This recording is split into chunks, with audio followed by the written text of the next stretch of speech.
Hey, what's up guys? It's Cypher, and For Honor Season 3 has come, releasing Gladiator and Highlander.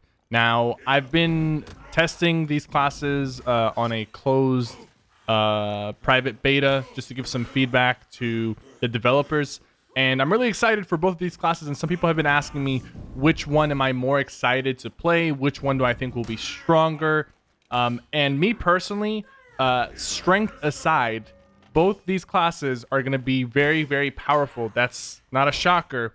I don't think they're going to overwhelm too much. They have been adjusted from, their early iteration, and they're in a much better spot, in my opinion. They're both strong. They both have a place to compete.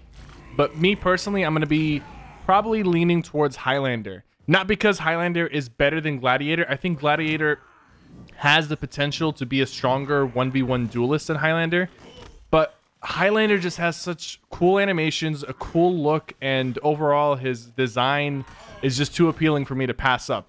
So I'll be personally focusing on Highlander for the most part, and you can expect a Highlander guide to come out first, and then following that I'll release a Gladiator guide once I get around to mastering Gladiator. So for the first iteration, I'll be going hard on Highlander, learning everything about him, all his punishes, and just trying to see where he falls in the current meta.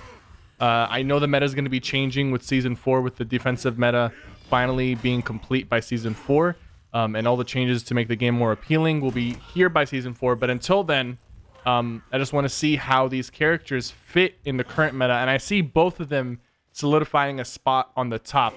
Amongst the ranks of Warlord, Peacekeeper, Raider. They both have decent attacks. They're both fast. They both have decent damage and punishes and mix-ups. And in my opinion, I wish every single For Honor class had the options that some of these classes have. We all know that Warlord has a lot of options and he's very strong because he has different ways to approach a fight.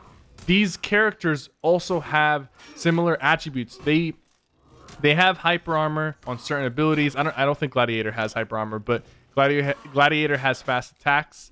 Gladiator is like Valkyrie and Peacekeeper if they had a baby together, with a few more like unblockables and stuff, and some interesting options with Gladiator. Highlander, on the other hand, is like Shigoki and Warlord having a baby. So both these characters are not just extremely fun to play, but they are going to be competitive, and they do have a place in the competitive, meta. Both 1v1 and 2v2 and 4v4. I can see these characters being played well in all of the game modes. Now, this isn't a bad thing. I don't think releasing powerful, well-balanced characters that have a lot of options is a bad thing.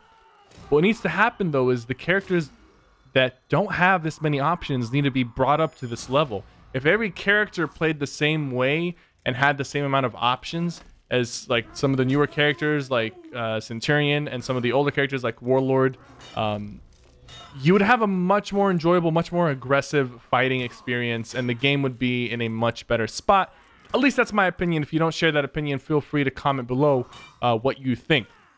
Characters like Kensei, who don't have too many options and their mix-up is very, very easily to avoid, they get left behind with characters like this coming into play. And I think Kensei and those other guys need to be brought up to this level so we can have high fast-paced, aggressive play styles in For Honor instead of the slow, poke and stare down that we have right now, at least for 1v1s. 4v4 is a little different. 4v4 has its own problems, and the gank fest and the CC problems that 4v4 is facing, which some of it is going to get addressed with Season 3 coming out.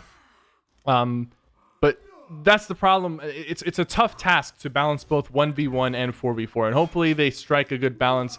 Me personally, I think they should focus more on 4v4. I think the future of the game is in 4v4. In team-based game modes, that's usually what's popular nowadays, and I think the game plays really well in a 4v4 environment. In a competitive environment where people are communicating and going back and forth and things like that, the game can be really fun. 1v1 is also fun too. I enjoy 1v1, but sometimes it can get really repetitive. So that's all, guys. Thank you guys so much for tuning in. Enjoy the footage. I will see you guys soon. I'm in LA right now. Peace.